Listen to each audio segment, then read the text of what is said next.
All right, so it's just a few minutes after 11. We're going to go ahead and get started, and some other people might be continuing to jump in and join us, and I'll try and address any questions that we have during the end of this webinar. So again, I want to thank you all for joining me this morning. Today's webinar is going to be focusing on the do's and don'ts of resume writing.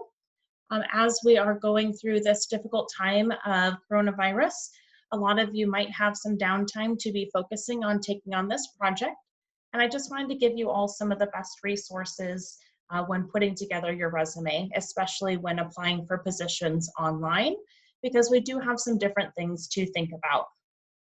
So in going through this webinar today, we're going to talk about how to get started writing your resume, how to format your resume, and then also how to use your resume. And we're going to touch just slightly on how to input some of this information on LinkedIn.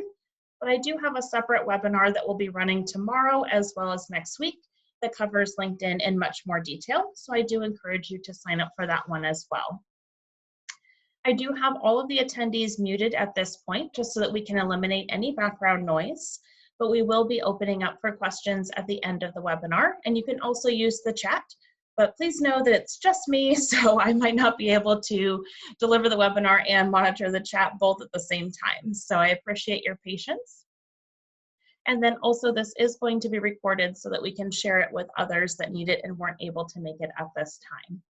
So we'll go ahead and jump into the presentation now.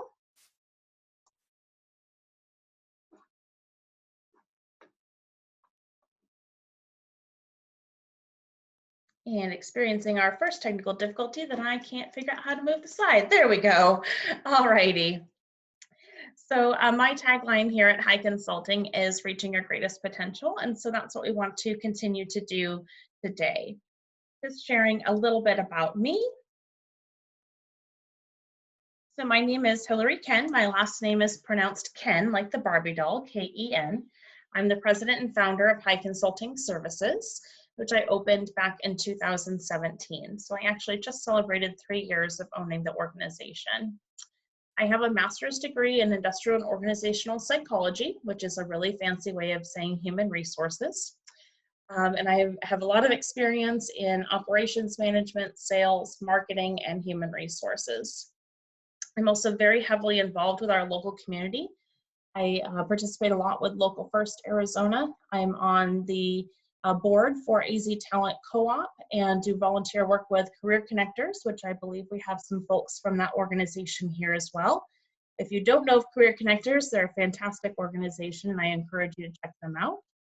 And then I'm also the Chief of Staff for PHX Startup Week, which we just wrapped up our 6th event back in February. When I'm not working and helping people identify what their ideal career path is and the choices that we want to make moving forward to get that, I enjoy traveling, exploring. I ride a dirt bike, and I travel with my husband and our 2 dogs, Floyd and Luna.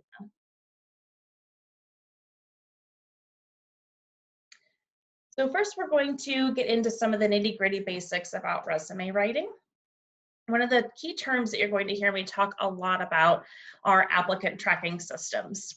For anyone who isn't familiar with what an applicant tracking system is, this is the software program that is scanning your resume when it's submitted online. This can also happen if you are emailing a resume directly to somebody. If a company is using an applicant tracking system, then typically they have to run all resumes through it, no matter how it is received. So it doesn't matter if you have a direct connection or you're applying for the job online, through Craigslist or the actual website of the company. If they're using an applicant tracking system, the chances are yours has to go through it as well. And I can guarantee you that with everything moving as remote as it is right now, you will be battling an applicant tracking system. These are not new. They have been around.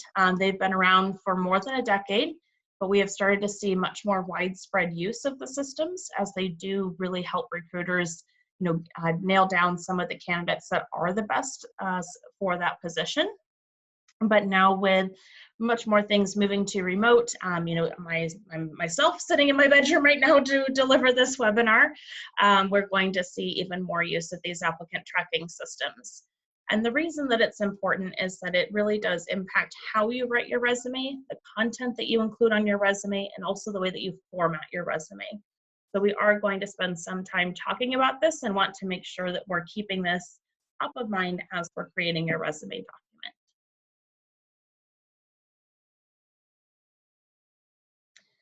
So some of the key things, these are the top 5 things that I want you to think about when you're preparing your resume. You don't want to lie. You don't want to pad. You want to keep it simple. Proofread, that should be on there like 8 times. Proofread it. And then also help the robots understand it. So again, we're referencing back to these applicant tracking systems that we don't want to be so creative with your resume that then the software scanning system isn't able to pull the information from it that we want them to be able to understand. So now we're going to get into the actual building of your resume.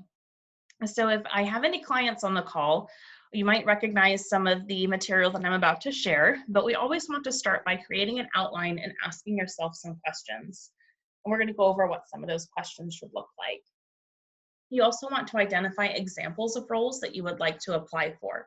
So this comes from doing some research. You want to be searching online using job boards such as LinkedIn, Indeed. Local work is a good one here locally that you can use. ZipRecruiter, Monster, there are a plethora of these online job boards that you can be using.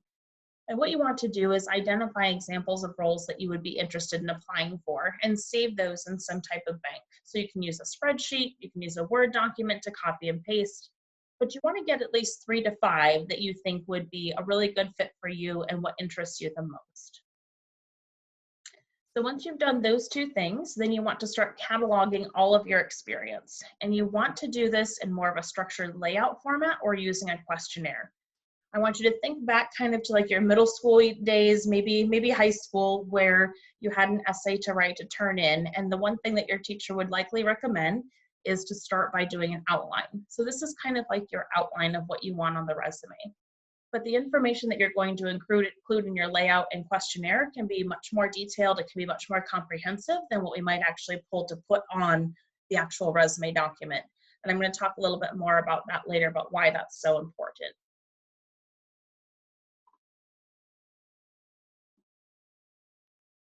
So here's some of the things that you should be asking yourself when you're starting to look for a new job and put together your resume. What are some of the things that you must have? Do you need an office to work at? Do you need to work in a team? Do you want to be able to work remotely? What are things that are the most important to you? What are some of the things that aren't that important but would be nice? You kind of want to start putting this list together. And what are the things that are not important? It is also just as important to identify what you do not want as it is to identify what you do want. So, maybe you don't want to have to work in an office. Maybe you want to be able to bring your dog to work, but nobody else can bring their dog to work. There's a lot of this list is unique to you, but you do want to identify what it is that is most important, what you need to be successful in your role. And that can be either as a part of the role responsibility or what's provided to you by the organization. So it could be things like benefits, a 401k plan, vacation time, or maybe that stuff isn't important to you and it can go into that not important category.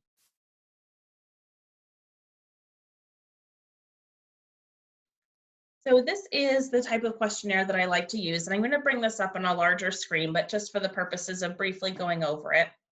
These are some of the things that you want to start documenting. And I recommend documenting the last 3 to 5 positions or last 10 to 15 years in the most detail, but you can go back farther than that because it's likely that during an interview you might be called upon to just discuss some of that experience. Especially if you're applying for a leadership role, you do want to show that career growth and how you have managed people over time. So you want to start with just the basics, talking about the company role, the location, and the dates of your employment. And then thinking about why you were hired or promoted into this role. What were some of the reasons that those hiring managers gave you for why they brought you into this position? And then when you think about the most important metric and aspect, what is it, the key critical part of that role, or how are you measured as being successful? So if you were in a sales role, it might be that you were able to maintain 100% of your quota. That was the most important aspect or metric of the role. Most roles have something like this. You just kind of want to jot that down here. And then talk about your day-to-day responsibilities. So this is where things like answering the phone, checking emails, all of those day-to-day responsibilities or week-by-week responsibilities that you have would go here. And I typically just do a bulleted list. And then we want to get more specific with this individual role about your key accomplishments. And so this is where you really think about ways that you might have generated revenue, ways that you did cost reductions, technology upgrades, maybe the ways that you interacted with new products and services, showed leadership, won awards. And these should be very specific statements. And so you want to talk about a specific thing that happened. And you want to include as many numbers, facts, and figures as possible. Now, I talk a lot about numbers, facts, and figures in specific statements. And a lot of times people will just read that first one of revenue generation. And most roles within a company cannot relate to 10% overall revenue growth year over year. That's okay. What we're looking for, again, are just numbers, facts, and figures. So you could say something like, collaborated with a team of 5 people across 4 departments in 6 states. So now that just has given me a lot more information about who you were working with, and it also told me that you're able to work across multi-states and departments. So then what were you collaborating about? Were you collaborating about a specific project to solve a specific problem? And this is where we might use something called the STAR formula. So that's where we talk about the situation, the task, the action, and the result. These are a fantastic way to formulate some of these key accomplishments using a lot of specific information as much as you can. Talk about any numbers, facts, or figures. And again, it doesn't have to just be 10% of overall sales growth for the organization as a whole. Think about how you can quantify and measure as much as what you contributed to the organization as possible. So I'm just going to bring up that questionnaire here in a little bit more detail so that we can run through that. So this is the questionnaire that I share with everybody while we are working through building a resume. And this is always where we start. And so I'm happy to share this with anybody who's on the call, but basically you want to identify how you want your name and credentials to appear, identify what some of those long-term career goals are, and then again, importing the links to the positions that are of interest to you. You want to talk about what your greatest strengths are and accomplishments throughout your career. And then identify, any awards that you've won, any of your technical skills. A lot of times we do include things like Microsoft Office as a technical skill on a resume. And again, this is because of those applicant tracking systems. If it's something that's specifically called out in those job descriptions, then we want to specifically call it out in your resume as well. And so this is basically just a way to document all of that information that's happened throughout your career in a nice, clear format that you can then pull from by copying and pasting. And so this goes back 5 roles. Again, I said that I like to include the last 3 to 5 roles or 10 to 15 years of work experience in detail. The other, parts of your career are certainly important, but we might not go into a whole lot of detail with those roles.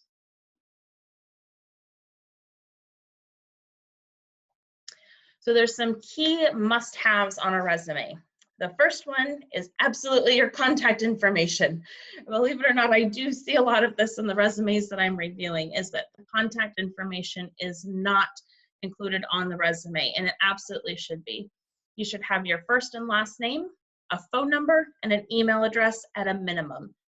Optional items do include places like your location, the city and state, and your LinkedIn profile URL. Now, I do just want to touch a little bit on some of this and how you should present it. So your name should be the name that you use. So if you go by Michael Jones, that's the name that you should be using on your resume. If you have a middle initial and you tend to use it in your signature and documents, then you should include that as well. For your phone number, I recommend just including one phone number. Some of us still have landlines, some of us have multiple cell phones.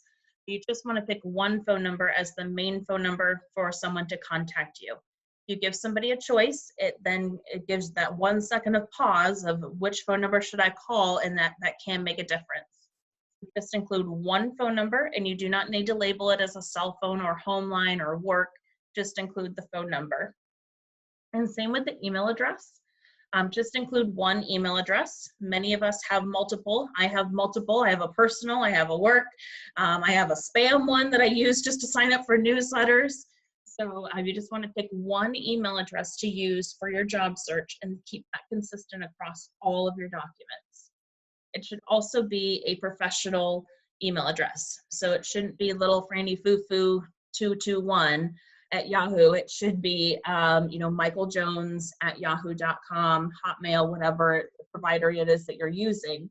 But it should be a professional email address that you're using. With the city and state, do not use your full address line. And there's a couple reasons for this, but one, this is a document that is shared, not necessarily publicly where it's placed out there, but if you are posting it on Indeed, ZipRecruiter, any of those job sites, it is easily viewed by a lot of people. So you don't necessarily want to be giving them all of your contact information along with the full street address. So you just want to do your city, state, and maybe your zip code. And then also, a lot of times these will calculate your potential commute distance based on your full address. And so sometimes that just gives a little bit more information that we want to at the very beginning. For your LinkedIn profile, certainly include that if you have one built out, and you definitely want to make sure that your profile is optimized. So if you're going to include a profile URL for your LinkedIn, make sure that you've got some content on there. Doesn't have to be stellar, but it should be enough that where if people are clicking on the profile link, there's something there for them to view. If there's not, then you're better off just not including it. The other key component of a resume is the executive summary. So this is a short introduction about yourself. It can be 50 words or less, or it could be in bullet form with 3 to 5 bullets. And you want to talk about what it is that you bring to the table. So this is where you use all of those describing adjectives about yourself, that you're organized, that you have good time management, that you're a leader. Those are where some of those buzzwords come into play. Below that section is typically where I like to include what I call a skills box. And I'm going to show you what this looks like in just a minute here. But this skills box is really big for keywords. The way that people read resumes and the way that these bots read resumes is that they're looking for keywords that have been identified as the top need to fill that position. And so those are typically the most repeated words in the job description, along with some others that have been identified by the hiring manager. So we want to make sure that we're calling out those words in a way that's easy for the tracking system to find, but also when an individual is looking at your resume, their eyes are directed right to this nice clean box of about 9 to 15 words that is then repeating everything that they've been told that they're looking for this position. So it really is a twofold big win that you can include in your resume of having this skills box with some very short keywords about your experience. And then we just covered the relevant experience with that questionnaire. But again, I can't stress enough that you don't need to include absolutely everything that you've ever done on your resume. You want to focus on the most recent 10 to 15 years of experience or the last 3 to 5 positions held. I'm not trying to say that your past experience wasn't important or hasn't been impactful in your career. But again, with these applicant tracking systems, some of the ways that this is working is that it's the number of keywords divided by the total number of words in your resume. And so what happens then is that it's considered to be filler content if you have irrelevant experience mixed in with your resume. And that can actually hurt you as a candidate in your match rate. So we definitely want to just focus on what's most relevant. So here's some examples of resumes. I wanted to share these two in particular because there are different types of resume formats, believe it or not. So the one on the left, which has the green font and says Trial 1, and this is typically the most common type of format that I use when I'm writing a resume. It goes through the contact information. So we've got the name, Trial 1, then we have the phone number, the email address, and we have Houston, Texas as the city. Then we go into that executive summary that I was talking about, which this is 50 words or less. We are talking about the type of position this individual is looking for. That's in bold. And ideally, you would have this match exactly the job title on the job description. So this is just here as an example. And then we go into a little bit about what this person can bring to the table. And then below that, we're going through some selected highlights. Now for this person, it's going to be 5 career highlights that we're going to highlight over their past. This is much more typical for an executive. If you don't have executive experience, then the selected highlights might not be necessary for your resume. So then you would go right into those core skills, and that's that skills keyword box that I was talking about, where you want to have core competencies and, again, keywords that are being pulled from the job description to match here.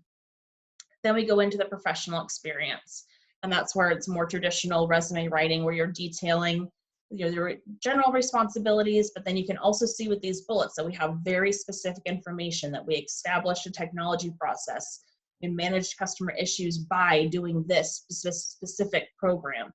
So we want to be as specific as possible.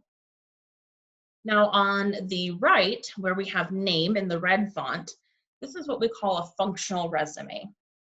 These work okay when you're handing a resume from person to person, but they don't scan very well when using a software system. I typically only use these for like real estate agents, maybe CPAs, people that no matter what company they're working for in that role, you generally have a lot of the same responsibilities. And so that's where a functional resume can come into play, is where you're concerned about duplicating a lot of the experience across different roles. I don't use this one very often, and so I don't recommend that you go right into writing this type of resume, but you might see it as you're doing some research. So that's why I wanted to bring it out.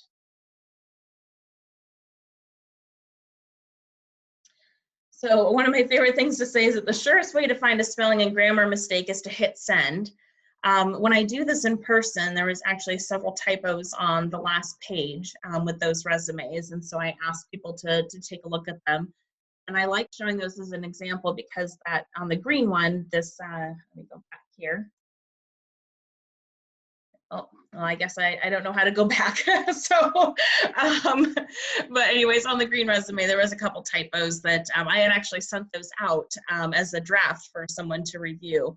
And so I have 2 assistants that review all documents before I send them out to clients. And then I recommend that my clients share the documents again with people before it actually gets sent out to anybody, because the surest way to find a typo is to hit send on that email. So make sure you proofread. It can make all the difference in the world. So since I was trying to go back there but ended up skipping ahead, we're going to jump into LinkedIn. And so I just want to go over some real basics here for optimizing your profile page. This is what you should have at a minimum if you're going to be including your LinkedIn profile on your resume. So we've got your contact information, and you can also create a personalized URL. And what that means is that it's removing all the numbers that follow your name in your LinkedIn URL. And so it makes it easier for others to be able to find you and definitely understand they're looking at the right person.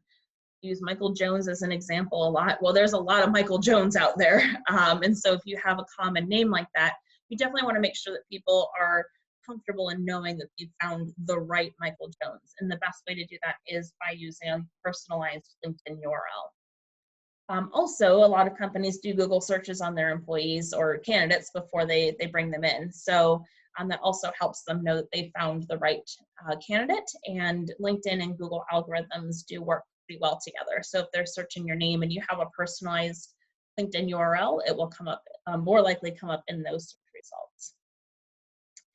You do want a summary statement. They've now changed this to be called the about statement, but it's the same general idea here. That you have 2,000 characters, so not words, 2,000 characters to demonstrate your expertise and why you're worth knowing to somebody else. They also like to invite others to connect with me in the summary statement. So I say something like, I'm always interested in connecting with similar professionals. Send me a connection request if you'd like to get to know me more. Images, you should have a current photo, one where you are dressed professionally and have a pleasant smile. But this is about your brand. So I don't recommend, wearing hats or sunglasses. You want to have your face. You should be the only one in the picture. So this isn't a time to be, posing with your wife or your child and sharing that as your profile picture. It should really just be you. It's kind of the modern day headshot. So with the images, you should definitely keep in mind what your personal brand is. So if you're always wearing a hat, then all right, wear a hat. But we do want people to be able to recognize you. They do rely on these images, both when you're meeting people for informational interviews and then also job interviews, to identify the people that are coming through the door and be able to look for them. So it's really important to keep that up to date, and one where people would be able to recognize you. For the experience, you'd want to follow kind of the same guidelines as the resume, include all of your employers for the last 10 to 15 years, and you want to list promotions and other positions separately in the company. Now this is important because sometimes you will have 5 or 6 roles within a company, and that shows career growth. So it is important to break those out and not just include the most recent role. For your headline, that's that piece that people see when they're searching for you. So it might say like Michael Jones at XYZ company. You have 120 characters or less to highlight who you are, the problems you solve, and the type of people that you help. So, if I'm searching for Michael Jones at ABC company, I already know who Michael Jones is and that he works at ABC company, and it's going to tell me that information in my search anyways. So I would suggest that you use something a little bit more creative. You can go ahead and look at my profile for some suggestions. I have, that I'm a career coach and local enthusiast, which are 2 things that are part of who I am and my brand. I have that I'm the chief of staff for PHX Startup Week. But I also have on there that I'm a relationship builder, because that is first and foremost how I define myself, as somebody that builds relationships. And so you kind of want to bring to the table who you are, and then people know how to connect with you and how to interpret you as a person. And then skills are one of the most important things to include on your LinkedIn profile. You have the ability to add up to 50 skills, and so at least include those 9 to 15 skills that you have in your keyword box on your resume. But they should be the most, I guess the most prominent in the type of role that you're going after. So maybe you have, career experience with working as a waiter or waitress, and now you don't do that anymore. You don't necessarily need to include those skills on your LinkedIn profile. Keep them relevant to the position, and use the terms that are suggested by LinkedIn. So there, you might type in biz dev, and that is not coming up as a term. LinkedIn will allow you to add that, but if they have business development, that's already a recommended term by LinkedIn. Use that one over biz dev, because that is the most common terms that people are searching for.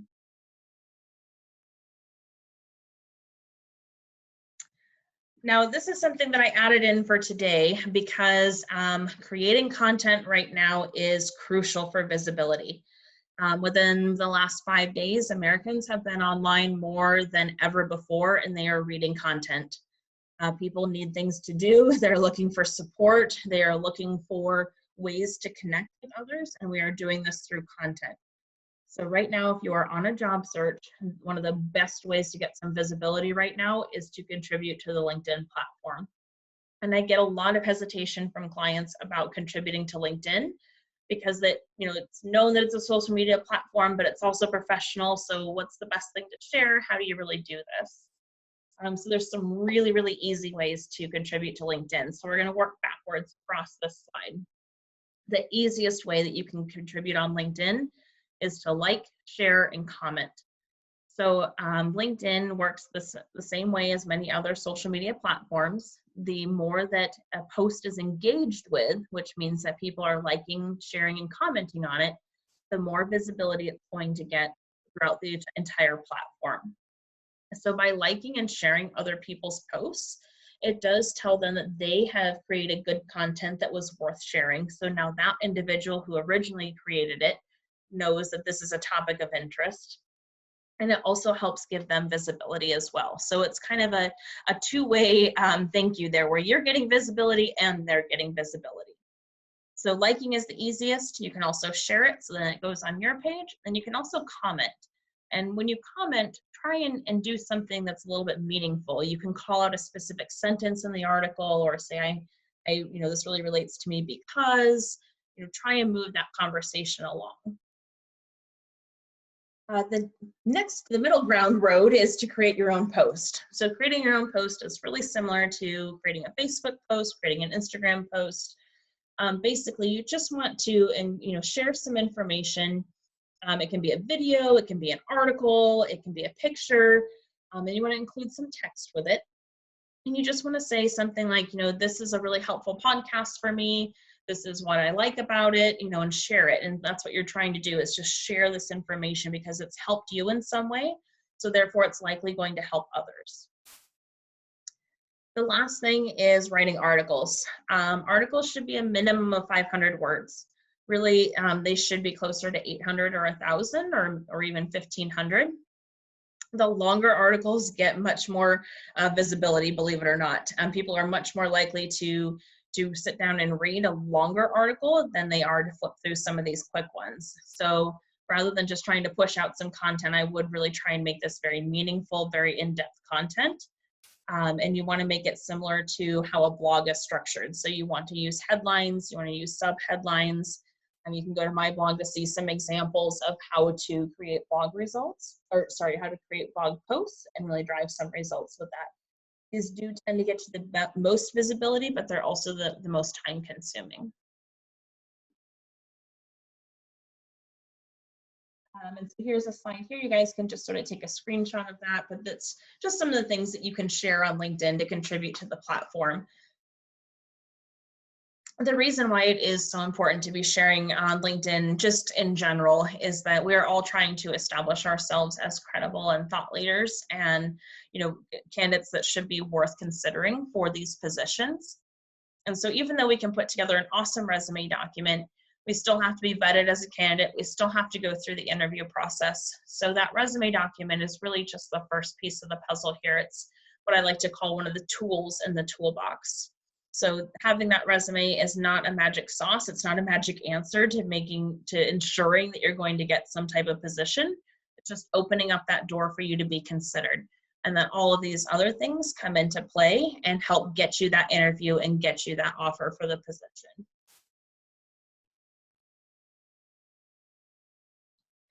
So a resume, as we mentioned, it's not going to do you any good if you create a beautiful resume and then leave it sitting on your desktop. So how do we go through addressing your job search?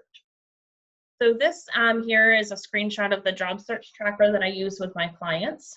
This is how we track absolutely every position that has been applied for. And we go through it together in our weekly meetings. So you want to, highlight the date that you applied, the company name, the contact information, and then we keep all of our notes in here too. So sending the thank you note email when we follow up, what the recruiter has said the next steps are. We track everything in here.